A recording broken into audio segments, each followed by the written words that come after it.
여기 보면 이 건물은 매각 제외고 토지만 경매로 나와고 있는데 지적도상 여기가 뭐야? 도로가 없는 거예요. 보면 자 보십시오. 보면 2021 타경 55094 해갖고 지목이 대지로 나왔는데 토지만 매각입니다. 토지만 매각인데 사실은 건축물 관리장이 있습니다. 건물 등기부등본도 있고 다 있습니다. 근데 제가 보기에는 여기에 있는 것이 사촌들하고 상속을 같이 받고 있다가 사촌 한 사람이 그 빚을 지다 보니까 어떤 사람이 그 지분으로 경매를 받은 거예요. 받아놓고 협상이 안 되니까 다 팔아서 나누자고 해가지고 그 땅이 여러 필지가 다 쪼개져서 별도로 경매로 나오게끔 된 그 내용입니다. 그 중에서 우리가 이 하나를 요거 하나를 우리가 낙찰받은 게 다시 말하면 이것도 공유물 분할 이것도 분할로 다 나왔는데 우리는 이것만 낙찰받은 거예요. 이것만 받았는데 여기 보게끔 되면 이렇게 집이 이렇게 있고 건물은 땅 주인과 건물 주인이 달라요. 그러니까 건물 주인이 누군가 봤더니 그 옛날 다시 말해 여기 살고 계신 분의 형이 상속을 받았었는데 그 형이 아들이 있는데 그 아들의 부인인가가 이 이름으로 이게 저 건물이 지어놨더라고요. 그러니까 처음부터 땅 주인과 건물 주인이 달랐기 때문에 법정 사고는 없었던 건데 건물 주인과 땅 주인이 다르다 보니까 땅만 공유물 분할로 해서 경매로 나온 겁니다. 생산 관리 지역 해갖고 여기 보면은 요 땅인데 지적성 도로가 없죠. 현황 도로는 이렇게 있는 겁니다. 현황 도로가 있고 이렇게 집이 지어져 있는데 보면은 가장 중요한 건 뭐냐면 여기서 이거를 제가 확실하게끔 된 건 뭐냐면 자 보십시오. 여기 건축물 관리장이 있는데 건축물 관리대장의 배치도를 봤더니 여기 현황도로 이렇게 돼 있죠. 현황도로 위에서 건축허가 났지 않습니까? 이거는 지적법상 도로는 없고 도로법엔 도로는 없어도 여기에 건축허가 받을 때 현황도로 갖고 건축허가 났다는 얘기는 이 도로는 지적법상 도로는 아니고 도로법엔 도로는 아니지만은 건축법상 도로는 되기 때문에 여기에 건축허가 받는 데는 아무 문제 없다 이렇게 생각했기 때문에 낙찰 받은 겁니다.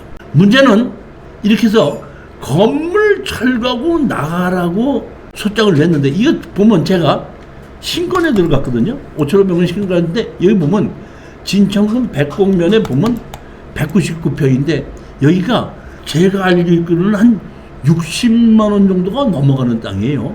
60만 원 정도가 넘어가는 땅인데 감정 가격이 5천만 원이 나온 거예요. 그러니까 제가 보기에는 이거 엄청나게 그 가격이 감정 가격이 낮게 나왔다 싶어 가지고 이거를 그대로 낙찰을 받은 건데 제가 보기에는 여기에 있는 그 감정 가격을 여기 있는 것이 이거나 전부 다 지적법상 도로가 없다 보니까 이거를 전부 다를 감정 가격을 맹주로 해서 감정을 해서 이게 뭐냐면 지목이 대지인데도 전 가격하고 같은 가격으로 감정을 한 것 같아요. 그러다 보니까 여기는 대지구 건물이 있기 때문에 건축법상 도로가 있는 건데 감정 가격이 낮춰진 것 같아요. 그래서 1차 이양 바로 낙찰을 받은 겁니다. 낙찰을 받고 건물을 철거하고 나가고 법적 상관이 없다 보니까 건물 철거하고 철거하고 나갈 때까지 지료를 달라는 소장을 냈습니다.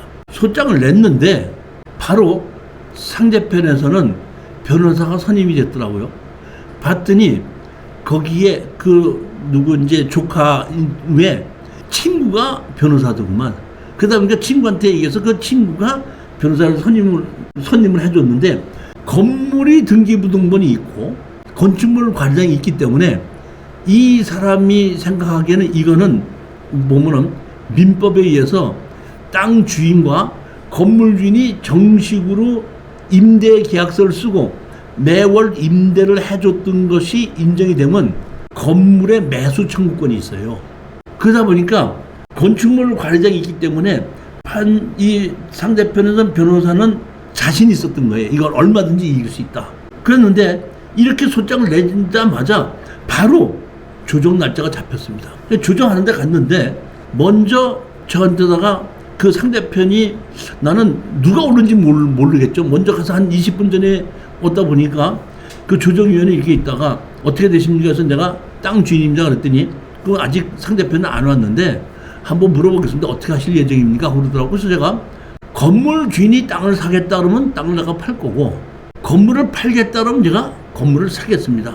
이렇게 얘기했더니 그래요? 알았습니다. 그러면 그런 식으로 해서 조정을 한번 해보도록 하겠습니다. 했는데 조금 있다가 변호사가 왔더라고요. 근데 건물 주인이 온 것이 아니라 변호사가 왔어요. 서류만 변호사가 왔는데 변호사한테다가 이제 조정위원이 여기 토지주가 왔는데 토지주로서는 건물 주인이 땅을 사겠다 그러면 땅을 팔겠다 그러고 건물을 팔겠다 그러면은 땅 주인이 건물을 사겠다고 했는데 일단 건물 주인이 땅을 사시겠습니까? 그랬더니 변호사가 아직 그 생각은 안 해보고 왔는데요. 이렇게 얘기하니까 그러면은 변호사님이십니까? 그랬더니 그러면 한번 물어보고 오세요. 그랬더니 조정하시는 분이니까 잠깐 기다립시오 하고 나가더니 조금 있다 들어오다가 땅을 판다 그러면 사겠다고 합니다. 그 얼마요? 경매로 5천에 낙찰을 받았으니까 5,500에 사겠습니다. 5천에 낙찰을 받은 걸 5,500에 주고 사겠다는 얘기는 안 사겠다는 뜻이죠. 그래서 나보고 5,500에 사겠다는데 어떻게 하시겠습니까? 조정위원이 물어보더라고. 얼마에 파시겠습니까? 그러더라고. 그래서 나도 이제 화가 난 거예요. 보면 조정할 마음이 없구나 싶으니까 200평에 60만 원 잡으면 1억 2천 아니에요. 1억 2천 주십시오. 그랬더니 이제 그 1억 2천 원인가? 그러니까 변호사가 턱도 안 됩니다. 그래? 그러면 건물 주인이 땅을 사는 건 결렬되었고 건물을 파시겠습니까? 그러니까 예, 건물을 팔 마음이 있습니다. 그럼 얼마에 파시겠습니까? 3천만 원에 팔겠습니다. 이제 변호사가 얘기한 거에서 날 보고 얼마에 3천만 원 얘기했는데 얼마에 사시겠습니까? 그래 500만 원이요. 그랬더니 그 조정위원이 더 이상 말 들어보지 않고 그러면 오늘 조정 불능을 해서 끝내겠습니다. 이 얘기는 변호사가 조정할 마음이 없었던 거예요. 근데 조정 날짜가 잡혔기 때문에 온 겁니다. 그렇게 해놓고 바로 조정했는데 조정 불능에 의해서 이제 조정이 깨지다 보니까 건축주의 답변을 낸 겁니다. 답변을 뭐라고 그랬냐면 이 사건 위를 효율적으로 관리하고 명절이나 집안 행사 때마다 친절히 묵고 갈 수 있는 2014년 건물을 신축하였습니다. 2014년도에 이 건물을 신축하였습니다. 건물 등기부 등본 참조해서 건물 등기부 등본을 제출한 겁니다. 또한 피고 누구는 이 사건 건물을 소유할 목적으로 20년간 이 사건 토지를 임차하는 내용의 토지 임대 계약서를 체결했습니다. 다시 말로 아까 저기 얘기했죠. 등기부 등본이 있고 건축물 과장이 있고 등기부 등본이 있고 정식으로 임대차 계약을 했을 때는 매수 청구권이 있다고 얘기하지 않았습니까? 그러니까 예를 보면 여기서 그걸 주장한 거예요. 그러면서 뭐를 지금 토지 임대차 계약서를 써서 제출했습니다. 법원에다가 제출하고 뭘 했냐면 여기 보면 토지 임대차 계약서를 했는데 여기 보면 언제로 했죠? 2014년 9월 1일로 했죠. 2014년 9월 1일로 했는데 이 변호사가 실수한 게 있어요. 뭘 실수를 했냐면 자 보십시오. 우리 건축물 관리대장은 보게끔 되면은 소유권 보존은 2014년도에 했죠. 2014년도에 한 거 맞습니다. 그러니까 등기부 등본은 2014년에 한 겁니다. 근데 허가일은 언제 했죠? 2004년도에 했죠. 착공일도 2004년 3월 21일 날 했죠. 즉 이 얘기는 뭐냐면 착공을 해서 준공을 해놨다가 건축물 관리장을 만들었지 않았다가 2014년도에 건축물 관리장을 준공을 시키면서 등기를 2014년도에 한 거고 그 이전까지는 다 집을 지어놓고 건축물 관리장을 만들어 놓지 않고 있다가 2014년도에 건물을 만들어서 등기부 등본에 올라간 거예요. 변호사는 건축물 관리장을 띄워보지 않고 건물 등기부 등본만 띄워보고 2014년도에 임대차 계약서를 작성을 한 겁니다. 작성한 게 보면 뭐라고 했죠? 임대차 계약을 언제 했죠? 2014년도에 했죠. 2014년도에. 그래서 제가 이건 이제 상대편이 법원에다가 답변서를 낸 걸 봤으니까 내가 봤거든요. 근데 내가 건축물 관리장을 띄워가지고 갔어요. 그러면서 제가 판사님한테다가 뭐라고 했냐면 그 참 이상하네요. 건물을 지으려고 하면은 지으려고 할 때 땅 주인에게 사용승낙을 받는 것이 원칙인데 건물을 짓겠다고 청구한 것은 지금 언제? 2004년도고 건물 땅을 빌린 거는 2014년도인데 아니 어떻게 건축 허가를 받을 때 땅을 빌리지 않고 건물 등기부 등본을 낼 때 임대차 계약을 냈다는 말입니까? 하고 제가 얘기를 한 거예요. 그랬더니 판사님께서는 그거는 내가 알아서 판단하는 겁니다. 내가 알아서 판단하는 겁니다. 그러니까 내가 보기에는 변호사는 등기부등본이 있고 건축물관장이 있으니까 임대차 계약만 만들어 놓으면은 매수 청구권에 의해서 전부 다 강제로 감정을 평가를 해서 자기네 건물을 사게끔 하든지 이런 거를 생각했는데 그 사람이 2004년도에 허가를 받았기 때문에 제가 보면 2004년도에는 상속을 받지 않았던 때입니다. 옛날 먼저 사람이고 2014년도 그때쯤에는 상속을 받았을 때에 그 건물 등기부등본하고 하면서 등기부등본을 만들어 놨던 거예요. 그러니까 사실 보면 2004년도에 보면 이 사람들이 주인도 아니야. 먼저 위에 작은아버지 이 사람들이 주인이지. 결국에선 제가 그 얘기를 했더니 판결이 이렇게 났습니다. 판결.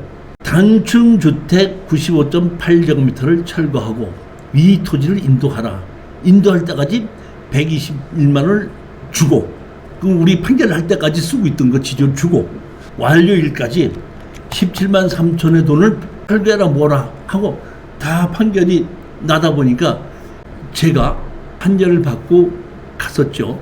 갔었더니 이제 이사를 가겠다 나가겠다 이렇게 해서 이사를 나가는데 그러면 저기 뭐 집을 조금 사주십시오 하길래 그럼 제가 약속을 했었으니까 500만 원 주고 하는 걸로 하고 거기에 지조 이게 있는 거는 빼고 300 얼마 정도를 드리겠습니다 했더니 그럼 그렇게 하십시다 하고 소송 비용까지 해야 되는 건데 그것까지는 하지 않고 하겠습니다 해가지고 그걸로 넘겨받았는데 이제 이삿짐을 다 싸면서 저한테다가 여기 에어컨이 있는데 에어컨도 좀 사주시면 안 되겠습니까 그러더라고요. 그래서 에어컨 얼마에 파시겠습니까 그랬더니 그럼 내가 한 50만 원 주고 사주겠습니다 했더니 아이고 그렇게 해주신다면 감사합니다 해갖고 에어컨까지 50만 원에 사서 땅과 건물을 다 사놓고 그러고 난 다음에 다른 사람에게 이거를 땅과 건물을 매도하고 나왔던